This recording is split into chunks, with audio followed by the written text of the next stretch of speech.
ఎంత విలువైంది ఏంటంటే, ఒక వ్యక్తి జీవితంలో మేలులు, సమృద్ధి, ఆశీర్వాదాలు, దీవెనలు ఉంటేనే మాత్రమే దేవుడు నన్ను చూస్తున్నాడు, దేవుడు నా పట్ల ప్రేమ ఉంది, దేవుడు నా పట్ల నా ప్రతి అవసరాన్ని తీరుస్తున్నాడు అనుకోవడం చాలా పొరపాటు. చూడండి, రుచి అంటే చేదు ఉండాలి, తీపి ఉండాలి, కారం ఉండాలి, పులుపు ఉండాలి కదా. అలాగే ఒక వ్యక్తి జీవితంలో ఇవన్నీ కూడా ఉండాలి. ఏమేమి ఉండాలి? సంతోషం ఉండాలి, కన్నీళ్ళు ఉండాలి, బాధ ఉండాలి, కష్టం ఉండాలి, నెమ్మది ఉండాలి, సమాధానం కూడా ఉండాలి. మన 77 కీర్తనలు మనం ధ్యానించుకున్నప్పుడు ఫస్ట్లో అంటాడు, నేను దేవుణ్ణి వెదికాను, మొర్రపెట్టాను, చేయి చాచాను, ఆయన నామాన్ని జ్ఞాపకం చేసుకున్నాను, ఆయన కూడా నా ప్రాణము ఓదార్పు నొందకపోయాను, లేక కృంగి ఉన్నది కదా. నిజమైన విశ్వాసులైతే, నిజమైన భక్తి కలిగిన వారైతే దేవుడు తనకు సమాధానము ఇవ్వకపోయినా, లేకుంటే స్వస్థత ఇవ్వకపోయినా, ఆ టైంకి క్షేమం ఇవ్వకపోయినా ఏం చేసుకోవాలి? ఆయన స్తుతిస్తూనే ఉండాలి. ఆయన మళ్ళీ అంటాడు కొన్ని వచనాల ద్వారా అదే అధ్యాయంలో, యెహోవా యొక్క బాహువు నాకు దూరమైన, యెహోవా కరుణ నాకు విడిచిపెట్టేసేనా అని ఆయన అంటాడు. మనం అయితే ఇంకొక వచనాలు 10 వచనాలు అంటాడు, ఇదిగో నా శ్రమకు గల కారణము ఆయనే, నా దుఃఖానికి గల కారణము ఆయన అంటాడు.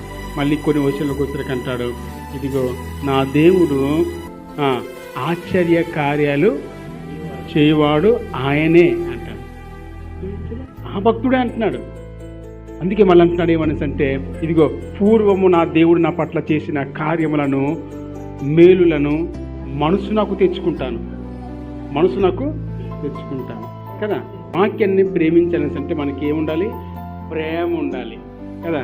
వాక్యం అనే ఉత్తరమును మనము అంతగా ప్రేమిస్తే దేవుని చేత మనం ఏం చేస్తాము? అంతగా ప్రేమించబడతాం కదా.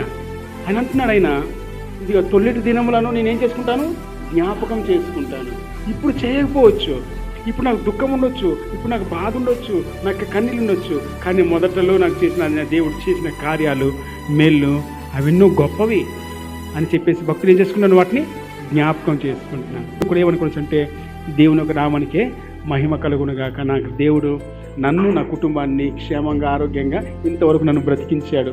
ఇదే నిజమైన భక్తి జీవితం కదా. ఒక చేదైనా మనసుకి బాధే, ఒక తీపి అయినా మనసుకి బాధే, ఒక పులుపు అయినా మనసుకి బాధ. 4 రకాలు కలిస్తేనే అది రుచిగా ఉంటుంది.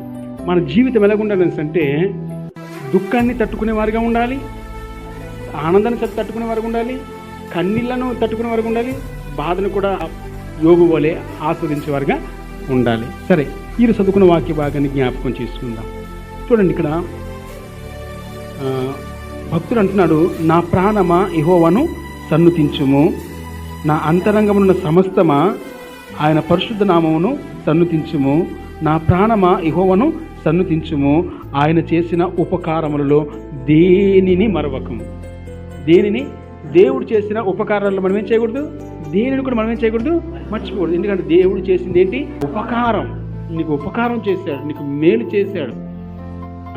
కాబట్టి మనం ఆయన ఏం చేయకూడదు అనేసి అంటే, మనము మర్చిపోకూడదు, జ్ఞాపకము చేసుకోవాలి. ఇది భక్తి జీవితం అనేసి.